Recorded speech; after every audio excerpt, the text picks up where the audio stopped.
Terima kasih Anda masih bersama kami pemirsa. Orang Indonesia hidup semakin lama.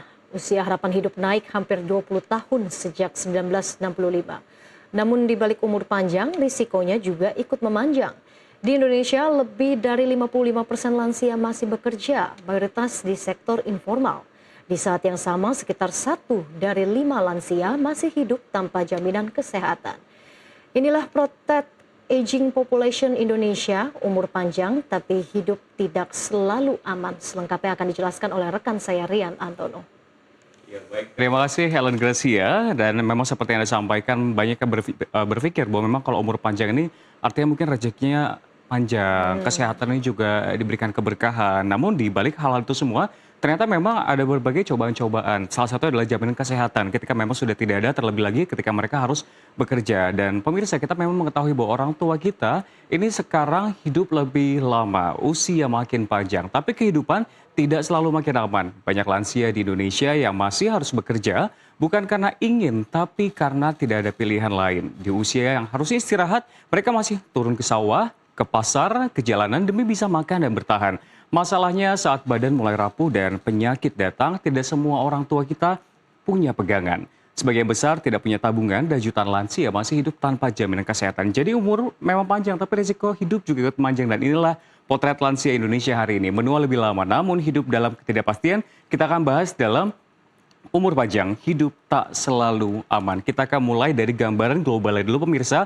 Bagaimana dunia bisa menyatakan bahwa ada tren usia manusia yang semakin panjang atau semakin lama. Ini adalah perbandingan dari berbagai negara. Umur panjang dan risiko memanjang, dunia menuai hasil kemajuan kesehatan. Ini adalah deretan-deretan negara. Kita akan lihat di sini akan ada banyak tabel pemirsa. Harapan hidup saat lahir di 1965.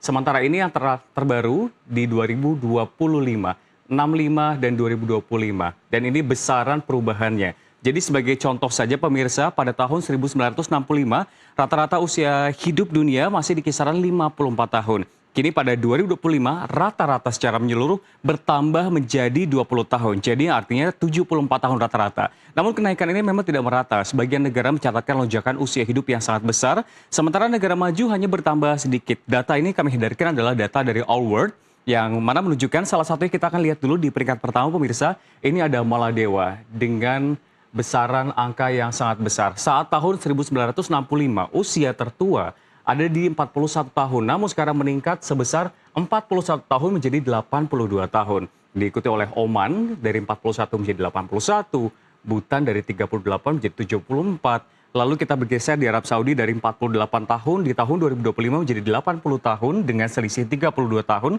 Yang paling menjadi pertanyaan adalah bagaimana soal Indonesia.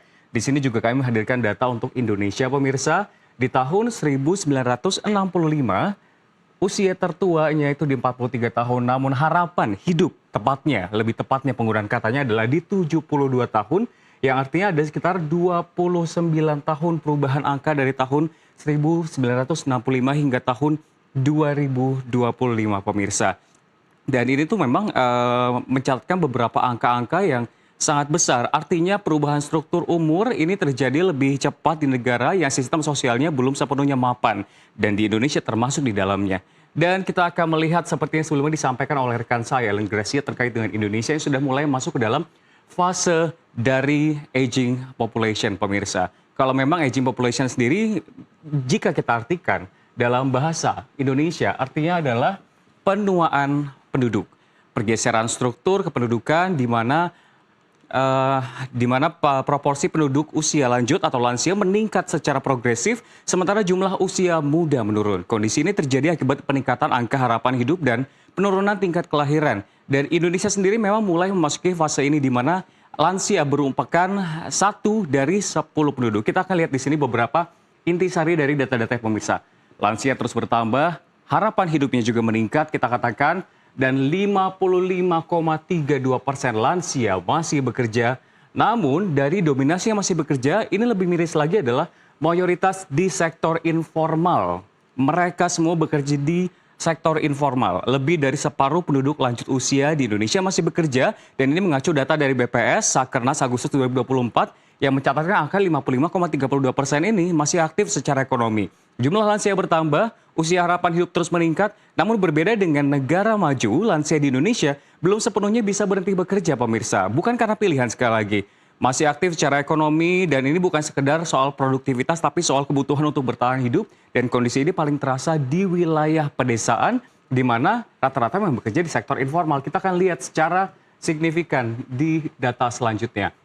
Kerja bukan pilihan tapi keharusan, lansia terjebak ekonomi bertahan. Ini adalah persentase lansia bekerja di Indonesia, pemirsa. Di pedesaan kondisinya memang lebih tajam, hampir 2/3 lansia desa masih bekerja. Mayoritas berada di sektor informal. Ya, kita bisa melihat memang 62,24% masih bekerja, jauh lebih tinggi dibandingkan dengan perkotaan yang berada di bawah 50%. Polanya konsisten dari tahun ke tahun dan mayoritas lansia yang bekerja berasal dari kelompok pendidikan rendah, hampir 8 dari 10 hanya tamatan SD dan bahkan tidak menamatkan sama sekali. Dengan modal pendidikan seperti ini, opsi kerja menjadi sangat terbatas dan jalurnya mengerucut ke sektor yang tidak mensyaratkan keterampilan formal. Dan kita bisa lihat di sini pemirsa dari tahun ke tahun persentase lansia yang bekerja. Kita akan fokus di grafisnya yang kami dapatkan dari BPS. Jika pada tahun 2015, kita akan bergeser ke sini pemirsa, di angka 46,53%. Hanya selang waktu 9 tahun saja dari 46,53% menjadi 55,32%. Memang harapan hidupnya meningkat dan mereka yang bekerja pun artinya tidak tenang, tidak merasakan asuransi kesehatan atau mungkin jaminan hari tua. Ini juga mereka tidak mendapatkan pilihan itu sehingga mereka harus bekerja dengan peningkatan angka yang cukup besar, pemirsa. Dan bukan hanya di sektor pertanian saja mereka didominasi bekerja, namun juga usaha kecil, jasa sederhana, dan juga dikatakan kenapa ini menjadi perhatian karena mereka tanpa jaminan kerja, tanpa perlindungan sosial, dan tanpa kepastian pendapatan karena rata-rata pendapatan mereka ini jauh di bawah upah minimum. Dan dalam kondisi ini berhenti bekerja bukan opsi aman. Ini adalah sebuah resiko dan masalah tidak berhenti di pekerjaan. Resiko terbesar datang saat kesehatan mereka mulai menurun dan ini memang sebuah kepastian. Masalahnya menjadi semakin kompleks. Kita akan fokus terhadap jaminan hari tua, menua tanpa jaminan kesehatan, risiko terbesar lansia di Indonesia. Di sini kami sudah menghadirkan data-datanya pemirsa. Ini ada indikator kondisi jaminan kesehatan kerentanan lansia Indonesia pada tahun 2024. Di sini ada angkanya. Persentase lansia yang tercakup JKN ini hanya sekitar 77,8%. Lalu yang tanpa jaminan kesehatan ada 22,3%. Lansia yang mengalami keluhan kesehatan dalam 1 bulan terakhir dari data ini dikeluarkan tahun 2024 ada 42,8% dan Anda bisa melihat beberapa di sini data-data dan angka yang bisa Anda saksikan dan dapat kita katakan memang ini menjadi kompleks ketika kesehatan ikut melemah. Lebih dari 42% lansia mengalami keluhan kesehatan dalam 1 bulan terakhir seperti yang tadi saya sampaikan. Namun tidak semua lansia punya perlindungan kesehatan. Sekitar 1 dari 5 lansia setidaknya dapat saya simpulkan dari semua grafis ini hidup tanpa jaminan kesehatan formal. Ketimpangan paling terasa di pedesaan dan kelompok miskin, kelompok yang paling rentan saat sakit datang tanpa jaminan, keputusan berobat menjadi dilema, dan sebagian memilih mengobati diri sendiri, menunda bahkan tidak berobat sama sekali. Padahal lansia dengan jaminan kesehatan lebih aktif mengakses rawat jalan dan rawat inap. Dan di sini, kesehatan bertemu ekonomi, hanya sekitar sepertiga lansia yang memiliki tabungan, pensiun bukan sandaran utama, sakit berarti biaya, dan biaya berarti tekanan ekonomi rumah tangga. Dan kita bisa lihat lagi rinci, nanti Anda bisa lihat lagi tayangan ulangan pemirsa dan melihat seperti apa paparan data yang telah kami rangkum untuk Anda. Yang artinya memang akhirnya umur panjang. Kita ketahui yang seharusnya menjadi berkah justru berisiko menjadi beban sosial. Lansia Indonesia hidup lebih lama tapi tanpa sistem penyangga yang kokoh. Mereka bekerja bukan karena pilihan tapi karena keharusan. Aging population bukan sekedar isu demografi, ini adalah ujian sistem sosial. Umur panjang harus diiringi jaminan kesehatan, pelindungan sosial, dan keamanan ekonomi. Dan jika tidak, Indonesia akan menghadapi generasi lansia yang hidup lebih lama namun menua dalam ketidakpastian. Demikian Ellen, bagaimana tanggapan Anda? Aging population ini menjadi perhatian ya, apalagi pemerataan jaminan kesehatan ini artinya perlu difokuskan lagi di berbagai daerah agar populasi lansia ini juga bisa mendapatkan hidup tua yang lebih bahagia, sehat, dan terjamin kesehatan ya. Terima kasih Rian untuk pemaparannya. Dan